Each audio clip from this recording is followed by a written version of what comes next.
Banyak orang mengalami kesulitan oleh karena masalah yang ditimbulkan oleh COVID-19.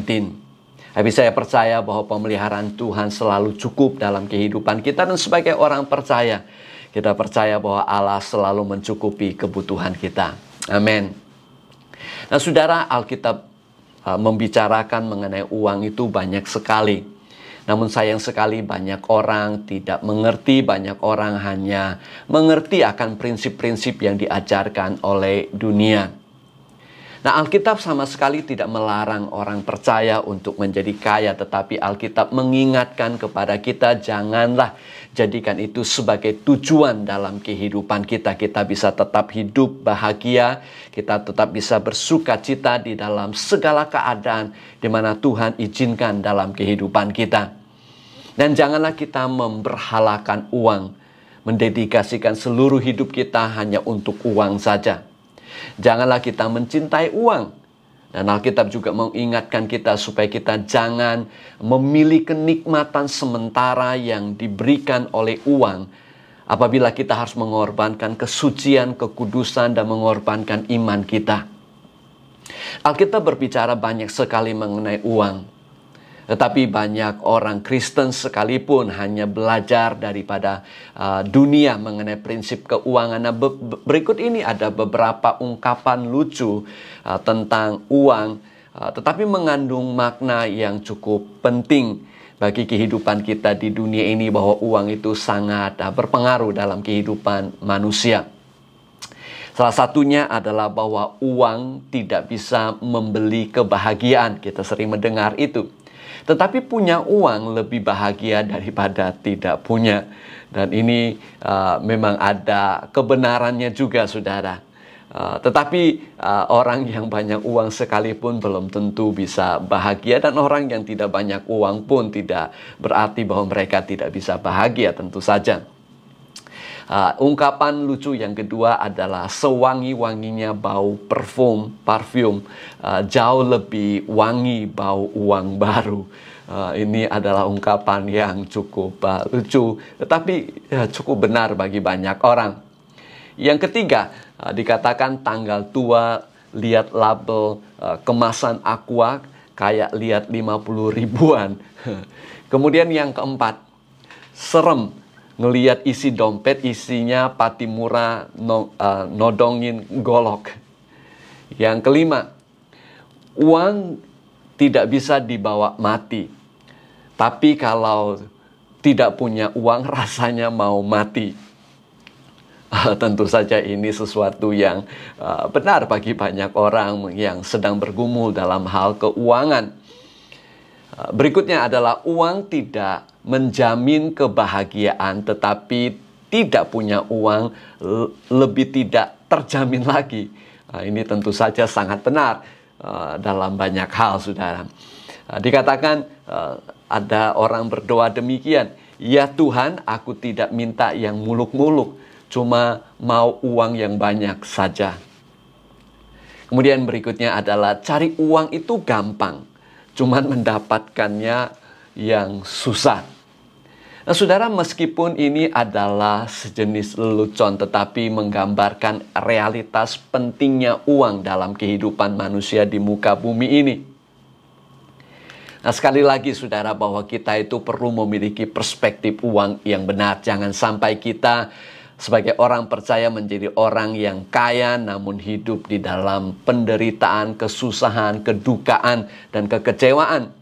Jangan kita memberhalakan uang, dan jangan kita mencintai uang dan menikmati kenikmatan yang bisa didapatkan oleh uang untuk sementara, tetapi harus mengorbankan segalanya. Nah, saudara yang kekasih dalam Tuhan, firman Tuhan memberitahukan kepada kita betapa pentingnya dalam kehidupan kita untuk kita bagaimana kita mendapatkan uang, bagaimana kita manage uang kita dengan baik sesuai dengan kehendak Tuhan. Dan saya akan menggunakan ejaan uang, U-A-N-G, sebagai poin-poin yang ingin saya sampaikan, yang saya percaya ini merupakan bagian dari firman Tuhan untuk saudara dan saya. Uang, huruf U, saya pakai untuk usaha. Nah, rencana Tuhan adalah untuk selalu memberkati umatnya. Namun berkat itu umumnya melalui pekerjaan, usaha yang telah Tuhan percayakan, Tuhan sediakan dalam hidup kita. Kalau zaman dulu, Tuhan telah memberikan tanah perjanjian kepada umatnya.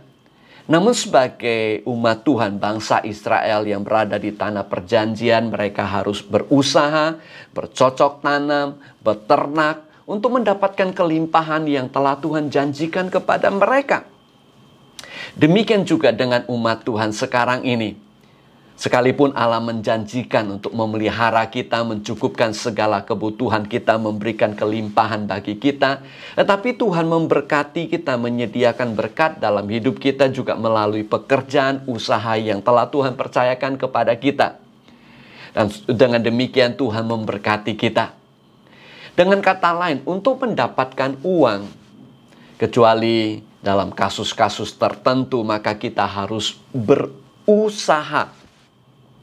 Alkitab berkata, sebab juga kami, waktu kami berada di antara kamu, kami memberi peringatan ini kepada kamu. Jika seorang tidak mau bekerja, janganlah ia makan. Nah, saudara, ini sangat keras kelihatannya, tetapi pada masa itu Rasul Paulus dan gereja Tuhan sedang mengalami masalah. Ada orang-orang yang bermalas-malasan dan tidak mau kerja, tetapi hanya berharap daripada belas kasihan atau pertolongan orang lain atau apapun yang disediakan oleh jemaat pada masa itu. Kita ini harus bekerja dan berusaha. Alkitab memberitahukan kepada kita dalam Amsal pasal 10 ayat yang keempat, dikatakan, tangan yang lamban membuat miskin, tetapi tangan orang rajin menjadikan kaya. Nah, dengan kata lain, apabila saudara ingin mendapatkan uang, saudara ingin mendapatkan uang yang lebih banyak, maka cara yang Alkitab katakan kepada kita adalah bekerja dengan rajin. Mengumpulkan uang sedikit demi sedikit, maka akan terjadi kekayaan, akan terjadi kelimpahan dalam kehidupan kita. Itulah sebabnya sangat penting bagi kita, saudara, untuk dapatkan uang, maka harus ada U-nya, yaitu usaha. Dalam ayat firman Tuhan berkata demikian, dalam tiap jeripaya ada keuntungan, tetapi kata-kata belaka mendatangkan kekurangan saja. Betul sekali, saudara, kalau kita hanya punya imajinasi, kalau hanya punya impian, dan apalagi dalam keadaan yang penuh dengan kesulitan masa ini, maka kita harus berusaha. Mungkin kita jual barang online, mungkin kita pergi untuk cari pekerjaan, atau mungkin kerajinan tangan, atau mungkin pekerjaan yang lain. Nah, saudara, pekerjaan zaman sekarang ini bisa mendatangkan uang, bisa banyak sekali caranya, apalagi dalam bentuk online. Salah satu pendapatan yang terbesar di Korea, saudara, adalah mereka yang membuat konten video atau konten online untuk bisa mendapatkan keuntungan. Nah, saudara yang kekasih dalam Tuhan, tetapi bagi saudara dan saya sebagai orang yang percaya, salah satu prinsip yang sangat penting ini adalah bahwa kalau kita ingin mendapatkan uang, rencana kehendak Tuhan bagi kita adalah berusaha. Alkitab juga berkata demikian, maka janganlah kau katakan dalam hatimu, kekuasaanku dan kekuatan tangankulah yang membuat aku memperoleh kekayaan ini. Tetapi haruslah engkau ingat kepada Tuhan Allahmu, sebab Dialah yang memberikan kepadamu kekuatan untuk memperoleh kekayaan, dengan maksud meneguhkan perjanjian yang diiklarkannya dengan sumpah kepada nenek moyangmu seperti sekarang ini. Nah, saudara, Ulangan 8 itu merupakan bagian daripada peringatan Tuhan kepada bangsa Israel yang memasuki tanah perjanjian. Apabila mereka tiba di sana dan kemudian mendapatkan kelimpahan, nah, firman Tuhan mengingatkan kepada mereka bahwa mereka harus ingat bahwa itu juga merupakan berkat Tuhan dalam hidup mereka, yang memberikan kekuatan, kesempatan, tanah perjanjian kepada mereka, sehingga mereka bisa berusaha dan mendapatkan kekayaan yang besar. Saudara yang kekasih dalam Tuhan, pada saat kita berusaha, Tuhan akan memberkati pekerjaan tangan kita apabila kita taat dan setia kepada Tuhan. Dan pada saat Tuhan memberkati kita, Mungkin sebagian di antara saudara yang di tengah-tengah pandemik ini sekalipun bahkan mengalami kelimpahan daripada Tuhan. Nah, saudara harus ingat itu merupakan bagian daripada berkat Tuhan dalam hidup Anda. Supaya Anda tetap percaya dan bersandar kepada Tuhan sekalipun saudara sedang mengalami kelimpahan. Nah, untuk saudara dan saya, untuk semua, bagi kita yang mungkin masih mengalami struggle, pergumulan dalam hal keuangan. Tetapi Tuhan ingin mengingatkan kepada kita agar kita berusaha dan terus berusaha dan tetap berusaha dengan rajin agar kita bisa mendapatkan keuangan. Hal yang kedua dari Alkitab memberitahukan kepada kita selain cara kita mendapatkan uang, sangat penting juga kita mengatur uang kita. Salah satu cara untuk kita mengatur uang adalah dengan membuat anggaran, membuat budget. Lukas pasal yang ke-14 ayat 28, sebab siapakah di antara kamu yang kalau mau mendirikan sebuah menara, tidak duduk dahulu untuk anggaran biayanya. Kalau-kalau cukup uangnya untuk menyelesaikan pekerjaan itu. Tuhan Yesus mengingatkan kepada kita bahwa kalau kita ingin membuat sesuatu, demikian juga untuk membangun kekayaan kita, maka kita harus membuat perencanaan. Dan karena seringkali banyak orang mereka hidup dalam kekurangan, kemiskinan, bukan karena tidak ada uang, bukan karena tidak ada pendapatan. Berarti banyak orang, bahkan justru saudara, karena tidak bisa manage, tidak bisa membuat anggaran, tidak bisa memakai uang mereka dengan bijaksana, sehingga mereka mengalami kekurangan demi kekurangan. Saudara mungkin tahu, pernah mendengar di mana orang-orang yang dapat lotre, mereka mengalami menjadi kaya mendadak. Tetapi tidak lama kemudian, 1-2 tahun kemudian hidup sebagai orang yang tidak punya apa-apa, bahkan menjadi homeless mereka. Oleh karena mereka tidak bisa manage uang mereka dengan baik. Jika Anda tidak membuat rencana, Anda sedang merencanakan kegagalan. Nah, ini juga benar dalam hal keuangan. Membuat anggaran adalah merencanakan penggunaan uang yang telah Tuhan percayakan kepada kita. Apabila Anda tidak membuat perencanaan dengan baik, atau saudara tidak membuat perencanaan dengan detail, paling tidak prinsip ini harus Anda terapkan. Pengeluaran Anda harus selalu lebih kecil dari pendapatan Anda. Jadi setiap bulan kalau Anda mendapatkan gaji tertentu, pendapatan uang tertentu, maka Anda tidak boleh untuk memakai uang lebih daripada apa yang saudara dapatkan. Janganlah sampai lebih besar pasak daripada tiang. Saudara mungkin masih ingat pepatah itu. Jangan sampai pengeluaran kita lebih besar daripada pendapatan kita. Membuat anggaran juga berarti kita membuat prioritas dalam hidup kita. Salah satu hal yang harus menjadi prioritas kita dalam konteks keuangan adalah Tuhan. Dalam Injil Matius pasal yang ke-22, ketika Tuhan Yesus ditanya apakah diperbolehkan membayar pajak kepada kaisar atau tidak, Tuhan Yesus tahu bahwa ini adalah jebakan dari para pemimpin agama Yahudi yang ingin menjatuhkan dia. Sebab kalau dia menjawab, iya bayar kepada pajak, maka dia bisa dipersalahkan dan orang ramai bisa persalahkan Yesus, seolah-olah Yesus itu mengkhianati bangsanya sendiri, bangsa Yahudi yang sedang dijajah oleh kerajaan Roma.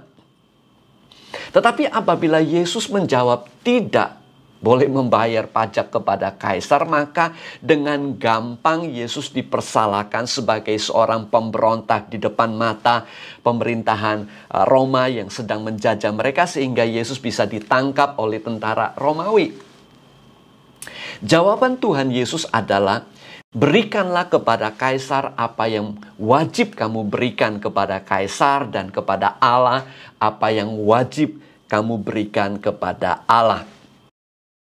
Bahasa Inggris katakan demikian, give back to Caesar what is Caesar's, and to God what is God's. Terjemahan lepas adalah, kembalikanlah kepada kaisar apa yang menjadi milik kaisar, kepada Tuhan apa yang menjadi milik Tuhan.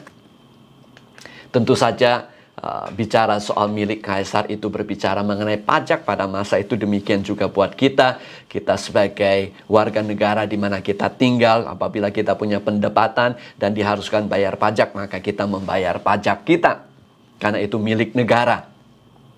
Tapi Alkitab ini juga mengingatkan kepada kita ada bagian pendapatan kita yang menjadi milik Allah, yang menjadi milik Tuhan. Nah, apakah yang menjadi milik Tuhan? Bukankah langit dan bumi dan segala isinya adalah milik Tuhan? Tentu saja dalam konteks masa pelayanan Tuhan Yesus, Dia mengutip bagian-bagian dari perjanjian lama, baik itu Kejadian, Keluaran, Mazmur, dan kitab para nabi. Ini berarti Tuhan Yesus sedang berbicara mengenai perpuluhan yang ada di dalam masa perjanjian lama waktu itu. Di dalam kitab Maleakhi ada bunyi firman Tuhan demikian, "Bolehkah manusia menipu Allah? Namun kamu menipu aku. Tetapi kamu berkata, dengan cara bagaimanakah kami menipu engkau? Mengenai persembahan perpuluhan dan persembahan khusus." Nah, saudaraku yang kekasih dalam Tuhan, dalam bahasa Inggris katakan demikian, "Will a mere mortal rob God? Yet you rob me."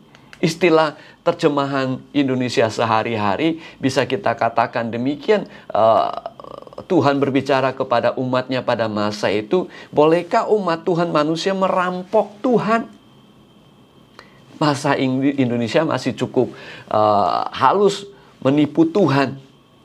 Dan kemudian manusia bertanya, umatnya bertanya, "Tuhan, bagaimana kami menipu engkau? Bagaimana kami merampok engkau?" Tuhan berkata dalam hal perpuluhan dan persembahan khusus. Nah, Alkitab mengajarkan kepada kita bahwa ada bagian yang menjadi milik Tuhan. Bagi kita sebagai orang percaya, saudara dan saya yang kita setia dan penuh dengan pengorbanan kita, dengan pendapatan yang kita dapatkan dari tiap bulan, kita memberikan 1/10 dari pendapatan kita untuk pekerjaan Tuhan di muka bumi ini. Dan itu merupakan suatu komitmen dari kita sebagai orang percaya untuk kita yakini bahwa itu adalah milik daripada Tuhan. Tuhan Yesus berkata demikian, "Barang siapa setia dalam perkara-perkara kecil, ia setia juga dalam perkara-perkara besar. Dan barang siapa tidak setia dalam perkara-perkara kecil, ia tidak benar juga dalam perkara-perkara besar." Perhatikan ayat berikutnya. "Jadi kalau kamu tidak setia dalam hal mamon yang tidak jujur, siapakah yang akan mempercayakan kepadamu harta yang sesungguhnya? Dan jikalau kamu tidak setia dalam harta orang lain, siapakah yang akan menyerahkan hartamu sendiri kepadamu?" Saudaraku yang kekasih dalam Tuhan, ayat firman Tuhan ini mengingatkan kepada kita bahwa apabila kita tidak setia dengan hartanya orang lain, dalam arti apa yang dipercayakan kepada kita, dititipkan kepada kita dalam konteks perpuluhan persembahan, dalam konteks milik Tuhan yang dipercayakan kepada kita, maka kita harus belajar setia mengembalikan milik Tuhan. Kalau kita setia dalam perkara itu, Tuhan akan percayakan perkara yang lebih besar lagi dalam kehidupan kita, akan memberkati kita jauh lebih besar lagi. Saudara ingat kisah mengenai mana yang Tuhan turunkan kepada bangsa Israel dalam perjalanan mereka ke tanah perjanjian. Kisah di mana Tuhan memberikan instruksi kepada mereka agar mereka mengumpulkan mana itu sesuai dengan kebutuhan mereka, keluarga mereka setiap harinya. Bangsa Israel pada masa itu diperintahkan untuk mengumpulkan secukupnya saja dan jangan disimpan sampai hari besok. Dengan kata lain, tidak perlu disisakan, tidak perlu disimpan. Karena itu pemeliharaan Tuhan setiap hari dalam kehidupan mereka. Tetapi ada sebagian bangsa Israel yang tidak taat, mereka tidak percaya kepada penyediaan Tuhan. Alkitab melaporkan kepada kita. Tetapi ada yang tidak mendengarkan Musa dan meninggalkan daripadanya sampai pagi, lalu berulat dan berbau busuk. Nah, saudara yang kekasih dalam Tuhan, Anda lihat Tuhan memerintahkan mereka untuk percaya kepada Tuhan, bergantung kepada Tuhan setiap hari. Tapi ada sebagian mereka berpikir, wah, bagaimana kalau besok tidak ada? Bagaimana kalau besok tidak cukup? Dan akibatnya, saudara, bahwa mana itu menjadi busuk dan bau. Dalam kitab 1 Raja-Raja pasal yang ke-17 mengisahkan mengenai Nabi Elia dan seorang yang janda di kota Sarfat. Oleh karena pada masa itu terjadi kekeringan yang berkepanjangan, Tuhan menyuruh Nabi Elia ke Sarfat dan Tuhan berkata bahwa dia akan memelihara Nabi Elia melalui seorang janda untuk memberi dia makan. Ketika tiba di sana, ternyata kekeringan yang berkepanjangan itu telah menyebabkan kelaparan di mana-mana, termasuk juga tempat di mana janda itu berada. Sehingga janda itu dan keluarganya, anak-anaknya juga mengalami kesusahan dalam hal makanan. Ketika Nabi Elia minta roti dari janda itu, Alkitab mencatat demikian. Demi Tuhan Allahmu yang hidup, sesungguhnya tidak ada roti padaku sedikit pun kecuali segenggam tepung dalam tempayan dan sedikit minyak dalam buli-buli. Dan sekarang aku sedang mengumpulkan 2-3 potong kayu api, kemudian aku mau pulang dan mengolahnya bagiku dan bagi anakku. Dan setelah kami memakannya, maka kami akan mati. Tetapi Elia berkata kepadanya, janganlah takut, pulanglah, buatlah seperti yang kau katakan. Tetapi buatlah lebih dahulu bagiku sepotong roti bundar kecil daripadanya, dan bawalah kepadaku, kemudian barulah kau buat bagimu dan bagi anakmu.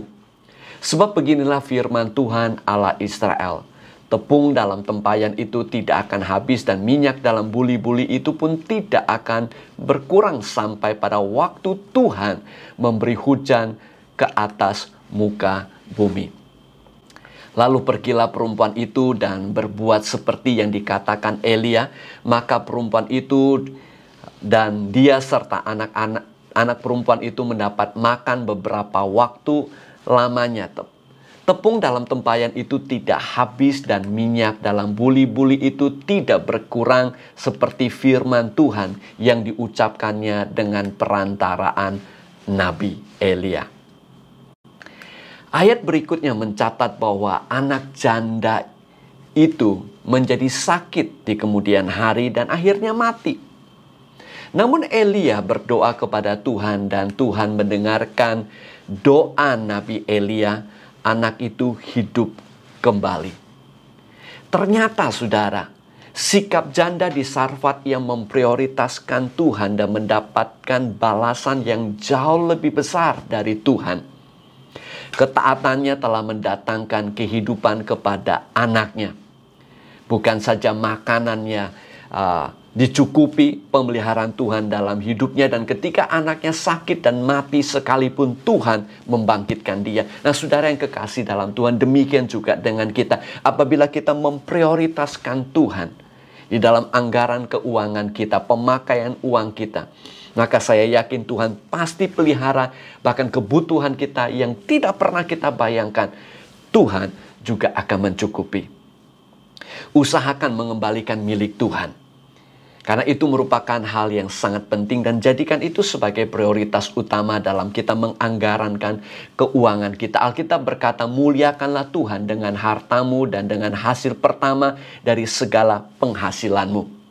Saya yakin saudara sudah melakukannya, dan saya mendorong saudara tetap setia melakukannya apabila saudara selama ini tetap setia memberikan persembahan perpuluhan Anda kepada Tuhan. Karena rencana Tuhan pasti demi kebaikan kita. Yang ketiga, kata uang, U, A, kemudian N adalah nabung. Sejak masih di sekolah SD kita belajar konsep pentingnya menabung. Selain persiapan untuk kebutuhan-kebutuhan besar di masa yang akan datang, mungkin membuka usaha, buka toko, atau mungkin sekolah yang lebih tinggi, tetapi juga untuk rainy days atau masa-masa kesulitan, masa-masa krisis. Namun, sebagai orang Kristen, ada sebagian orang merasa tidak perlu menabung karena seolah-olah itu tindakan yang tidak rohani, tindakan yang tidak beriman. Karena mereka berkata bahwa Tuhan pasti pelihara. Ya, saya yakin Tuhan pasti pelihara. Namun pemeliharaan Tuhan tidak harus datang dalam bentuk dari hari ke hari seperti yang di mana itu.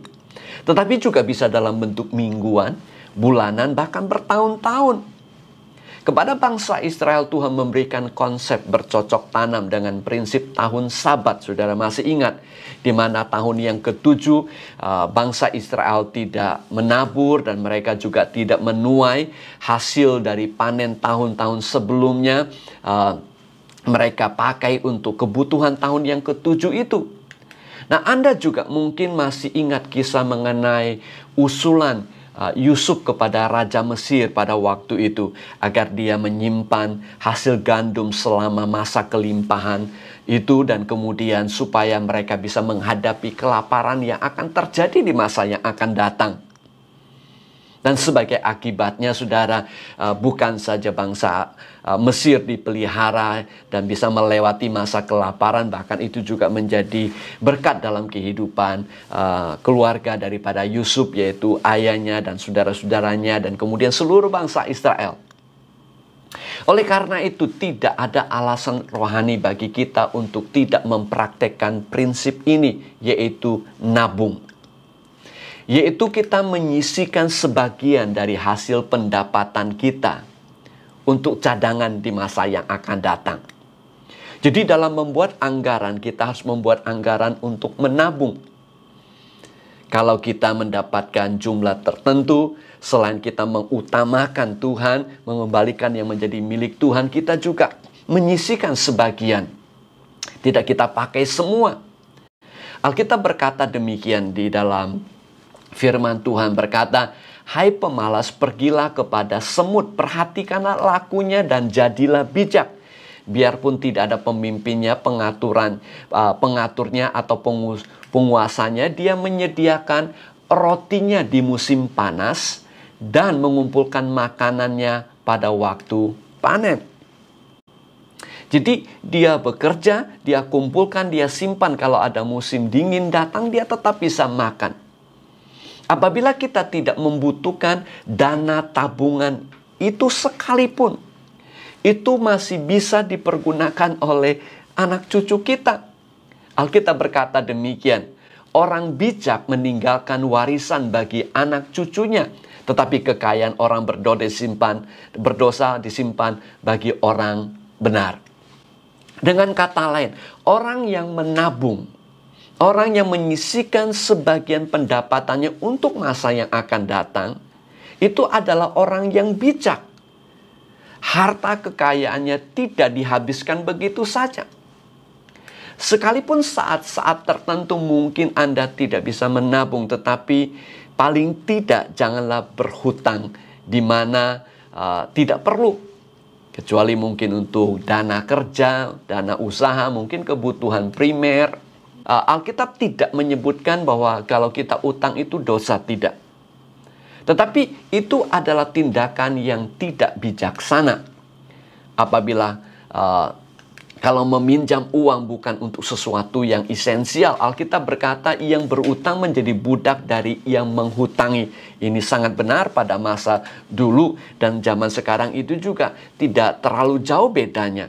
Kalau kita berutang, maka seringkali kita menjadi budak daripada utang itu. Alkitab juga mengingatkan kita jangan menjadi penanggung jawab daripada utang orang lain. Jangan jadi jaminan utang orang lain.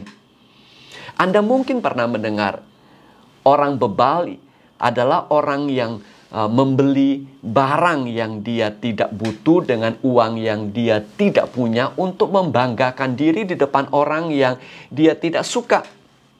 Jangan lakukan itu, saudara. Itu sebabnya sangat penting bagi kita untuk kita membuat anggaran kita dengan sangat baik dan kita gunakan dengan bijaksana dan kemudian kita nabung, saudara. Nah, ini membawa kita kepada prinsip yang keempat sebagai prinsip yang terakhir, yaitu dari kata uang, U, A, N, kemudian terakhir adalah G. G adalah gunakan dengan bijaksana. Prinsip dari Alkitab adalah bahwa perpuluhan itu milik Tuhan. Dan tentu saja tidak hanya itu. Karena Alkitab memberitahukan kepada kita kalau 10% itu milik Tuhan, maka kita memiliki 90%. Itu menjadi eksklusif bagi kita untuk kita pakai. Disinilah letaknya pentingnya bagi kita untuk membuat anggaran. Apabila segala sesuatu yang esensial telah dipenuhi, maka sangatlah penting bagi kita untuk menerapkan prinsip-prinsip yang bijaksana dalam penggunaan uang kita. Yang pertama, suggestion saya adalah gunakan untuk yang esensial. Alkitab berkata demikian, tetapi jika ada seorang yang tidak memelihara sanak saudaranya, apalagi seisi rumahnya, orang itu murtad dan lebih buruk daripada orang yang tidak beriman. Ada kalanya apa yang kelihatan tidak esensial, tetapi bagi orang lain mungkin sesuatu yang esensial. Memelihara keluarga kita esensial. Mencukupi kebutuhan keluarga kita esensial.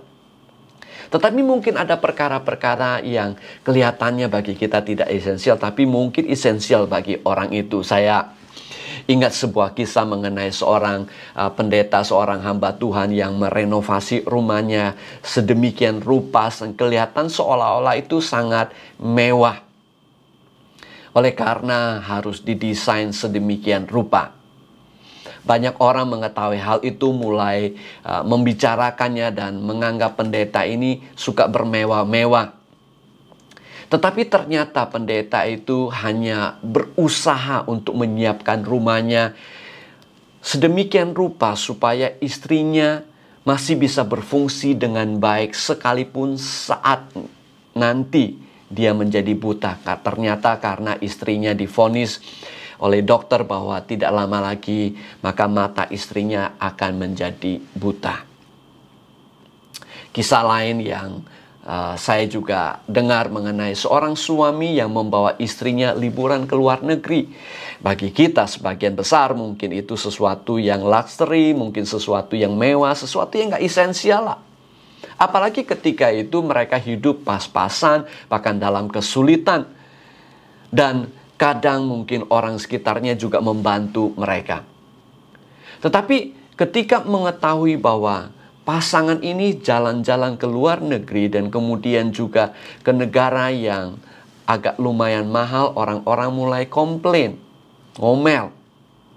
Bagi orang lain jalan-jalan ke luar negeri tentu saja bukanlah hal yang esensial, apalagi di masa mengalami kesulitan ekonomi. Tetapi ternyata sang suami mengetahui kondisi mental sang istri yang sedang stres berat dalam keadaan situasi di mana mereka berada. Bagi dia membawa istrinya untuk berjalan, untuk jalan-jalan dan jauh dari lingkungan dan keadaan yang ada adalah sesuatu yang esensial bagi sang istri. Itu sebabnya sang suami mengorbankan uang demi untuk membawa istrinya untuk jalan-jalan. Nah, saudaraku yang kekasih dalam Tuhan, bentuk apapun, apakah renovasi rumah, membeli sesuatu yang kelihatannya luxury, atau juga melakukan sesuatu yang kelihatan mewah, tapi selama itu esensial bagi kehidupan saudara, Anda patut membuat anggaran untuk hal itu. Yang kedua, untuk penggunaan uang dengan bijaksana adalah gunakan uang untuk sesuatu yang bermanfaat. Betul, Alkitab berkata segala sesuatu diperbolehkan. Tetapi bukan segala sesuatu itu berguna. Segala sesuatu diperbolehkan benar, tapi bukan segala sesuatu membangun. Dengan kata lain saudara, dengan uang yang kita miliki 90% yang menjadi hak eksklusif buat kita pakai, selain kita pakai untuk hal yang esensial, kita perlu pakai juga untuk sesuatu yang berguna, yang membangun kehidupan kita, yang berguna dan membangun mungkin juga kesehatan kita, keadaan kita. Nah saudara, itu yang patut kita lakukan. Misalnya salah satu contoh, kalau kita pakai uang kita untuk beli rokok, maka bukan saja itu sesuatu yang sia-sia, tetapi juga justru menjerumuskan kesehatan kita, merusak kesehatan kita. Maka itu hal yang tidak bijaksana. Yang ketiga, saudara, gunakan uang itu dengan bijaksana, yaitu menggunakan uang kita untuk sesuatu yang bisa kita nikmati. Nah, saudara, Alkitab berkata demikian, peringatkanlah kepada orang-orang kaya di dunia ini agar mereka jangan tinggi hati dan jangan berharap kepada sesuatu yang tak tentu seperti kekayaan. Melainkan pada Allah yang dalam kekayaannya memberikan kepada kita segala sesuatu untuk dinikmati. Katakan sama-sama dengan saya, dinikmati, dinikmati. Nah, saudara, sangat penting bagi kita. Kalau kita memakai uang kita, maka pakailah sesuatu yang kita bisa nikmati, yang mendatangkan sukacita, kenikmatan yang bisa kita katakan kepada Tuhan sebagai suatu berkat daripada Tuhan. Kenikmatan yang memuliakan nama Tuhan, kenikmatan yang mendatangkan kebaikan dalam kehidupan kita. Itulah yang sangat penting, tetapi jangan pakai uang yang justru itu mendatangkan akan penderitaan duka cita dalam hidup kita, seperti pakai narkoba, atau juga mungkin kita pakai hal-hal yang negatif yang mendatangkan stres dalam hidup kita. Jangan saudara, tapi pakailah untuk sesuatu yang bisa kita nikmati, mendatangkan manfaat, membangun kehidupan kita yang sifatnya esensial juga. Nah, sebagai kesimpulan, uang itu penting. Apabila kita ingin mendapatkan uang, maka kita harus usaha. Karena Tuhan telah memberikan hikmat dan kekuatan bagi kita untuk berusaha. Zaman sekarang, usaha tidak harus bercocok tanam atau beternak seperti zaman dulu. Atau mungkin juga buka toko. Zaman sekarang gamer pun bisa mendapatkan uang, content creator pun bisa mendatangkan uang. Dan hal itu bisa kita lakukan kalau memang itu sesuatu yang baik dan bisa saudara lakukan. Uang itu penting, itu merupakan bagian dari berkat Tuhan untuk kita. Tetapi kita harus bisa mengaturnya dengan baik, kita buat anggaran dengan baik. Tidak peduli berapa banyak, seandainya tidak diatur dengan baik, tidak membuat anggaran, maka akan terasa selalu tidak cukup, tidak pernah cukup saudara. Uang itu penting, oleh karena itu kita harus belajar nabung. Karena hidup di dunia ini ada kalanya sangat tidak menentu, seperti krisis yang terjadi akibat pandemi COVID-19 ini. Apabila kita menabung, sekalipun tidak ada pendapatan beberapa saat, kita masih bisa terus melanjutkan kehidupan kita, mencukupi kebutuhan esensial kita. Dan apabila pandemik sudah berlalu, maka kita bisa berusaha lagi. Menabung, kita menyisakan sebagian dari penghasilan kita untuk kebutuhan di masa depan kita. Dan itu merupakan tindakan yang sangat bijaksana. Uang itu penting, oleh karena itu harus digunakan dengan bijaksana agar kita bisa melakukan kehendak Tuhan, menikmati berkat Tuhan dalam kehidupan kita. Amin. Saya percaya saudara diberkati lewat firman Tuhan ini. Dan apabila sudah diberkati lewat sharing ini, sudah bisa bagikan kepada orang lain. Tuhan Yesus memberkati saudara. Selamat hari Minggu. Mari saudara, kita akhiri dengan doa bersama-sama. Tuhan, kami mengucap syukur untuk renungan firman Tuhan hari ini. Materaikan dalam kehidupan kami. Dan biarlah kami menjadi orang yang bijaksana. Biarlah kami juga tetap berusaha dalam kehidupan kami dengan rajin, dengan tekun, agar berkat Tuhan boleh mengalir terus dalam kehidupan kami. Meskipun di tengah-tengah pandemik sekalipun. Tuhan berikan hikmat kami untuk kami boleh merencanakan uang kami dengan baik, membuat anggaran dengan baik. Dan Tuhan tolong kami agar kami juga belajar untuk bisa menahan diri, mengontrol diri kami, penguasaan diri agar kami tidak selalu menghabiskan uang kami dari bulan ke bulan. Tuhan tolong supaya kami belajar untuk menabung. Tuhan juga tolong kami agar kami bisa gunakan uang kami dengan bijaksana. Roh Kudus menolong kami memimpin langkah-langkah hidup kami. Terima kasih Tuhan, berkatilah umat-Mu, lindungi jauhkan mereka daripada segala yang jahat, gagalkan niat jahat manusia, gagalkan rencana iblis, tegakkan kerajaan-Mu jadi kehendak Tuhan yang sempurna dalam hidup umat-Mu. Umat yang dikasih Tuhan, angkat kedua tangan saudara, terimalah berkat daripada Tuhan. Kasih dari Bapa Surgawi, karunia Tuhan kita Yesus Kristus, persekutuan penghiburan urapan Roh Kudus, menyertai setiap saudara mulai sekarang ini sampai selama-lamanya. Di dalam nama Tuhan Yesus Kristus, yang percaya katakan amin. Amin. Tuhan Yesus memberkati saudara. Selamat hari Minggu.